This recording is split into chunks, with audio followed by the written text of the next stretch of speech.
The new mayor extended his inauguration celebration outside the gates of City Hall onto the streets, very much in keeping with a campaign that celebrated working class New Yorkers above the so-called billionaire class. And you can see behind me people in the streets, which have been closed off for 7 blocks all the way down through the financial district of New York in order to allow as many people as possible to take part in this celebration. And certainly as the first Muslim mayor of New York, as the first South Asian mayor of New York, someone who was sworn into office with his hand on a Quran, he has energized people from communities that have been traditionally marginalized. But perhaps his biggest base and his biggest crowd of supporters are the young people who turned out in record numbers to elect him, and some that we talked to here who traveled across the country just to be here for this event.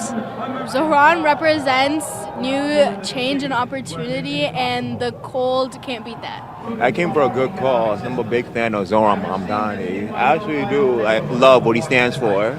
Looking for a new start for New York City to make it more affordable for everyone and that everyone has a greater chance. Vermont Senator and fellow Democratic Socialist Bernie Sanders came out to swear in Zohran Mamdani, whose policy ideas include things like free childcare, free bus service, and freezing the rent for New York City's renters, ideas that have been criticized by some on the right and even some within the Democratic Party as being too expensive and perhaps unattainable.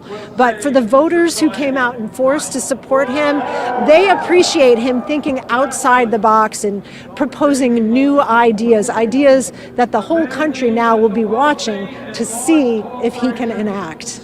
Kristen, Saloomey, Al Jazeera, New York. Don't miss out and get the full picture. Subscribe to Al Jazeera for reliable news and expert insights. Like, share, stay ahead.